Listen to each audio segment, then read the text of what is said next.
Welcome to Quantum Money. Everybody is looking for ways to manage their money better, and today we're diving deep into a topic that's close to all of our hearts: money. Specifically, how to avoid making financial mistakes in your 20s that could cost you later. Look, I get it. You're young, you're ready to experience life, and the last thing you want to think about is budgeting or investing. But trust me, the decisions you make right now about your finances will have a ripple effect for years to come. So, whether you're just starting out in your career, figuring out this whole adulting thing, or you're already killing it and want to make sure you're on the right track, this video is for you. We're breaking down 5 key areas where you can set yourself up for financial success, so you can enjoy your 20s without worrying about every penny. The first step to taking control of your finances is knowing where your money is going. And no, I don't mean obsessively checking your bank account every 5 minutes. I'm talking about creating a budget. But Vance, you might be thinking, budgeting is boring and restrictive. I hear you, but it doesn't have to be that way. Think of a budget as a financial roadmap. It helps you track your income and expenses so you can see where your money is going and make informed decisions about how to spend it.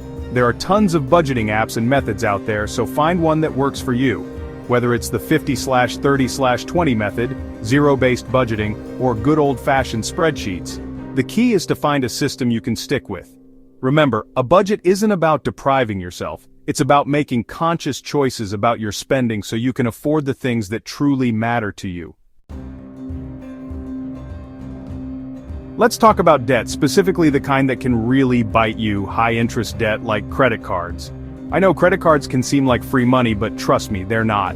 The interest rates on these things can be brutal, and before you know it, you're stuck in a cycle of paying off last month's spending while racking up even more debt.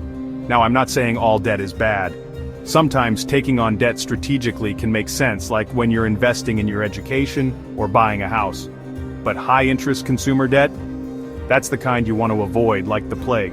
If you do use credit cards, make sure you're paying off your balance in full every month. And if you're already struggling with credit card debt, don't panic. There are ways to tackle it, like debt snowball or debt avalanche methods. The important thing is to take action and start chipping away at it. Chapter 3. Be prepared. Why you need an emergency fund. Life is unpredictable, right? Your car could break down, you could lose your job, or your dog might decide to eat your entire couch. Speaking from experience here. That's where an emergency fund comes in.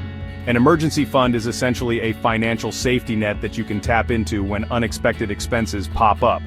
Ideally, you want to have 3 to 6 months worth of living expenses saved up in a separate account that's easily accessible. This way, you won't have to rely on credit cards or go into debt when life throws you a curveball. Start small, even if it's just $50 or $100 a month, and gradually build up your emergency fund over time. Trust me, having that peace of mind is priceless. Chapter 4. Time is money. Start investing now. I know, investing can seem intimidating, especially when you're young and don't have a ton of money to throw around.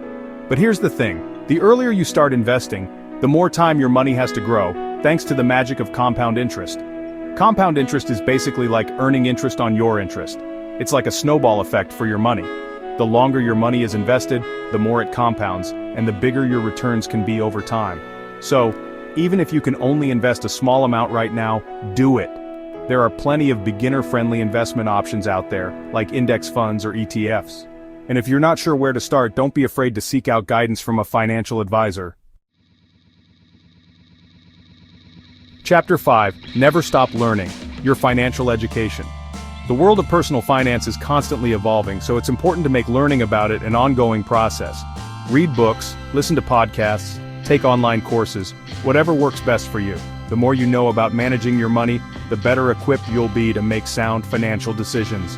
Don't be afraid to ask questions, seek out advice from experts, and learn from your mistakes. Remember, knowledge is power, and in this case, it's financial power. The more you invest in your financial education, the more you'll be able to grow your wealth and achieve your financial goals.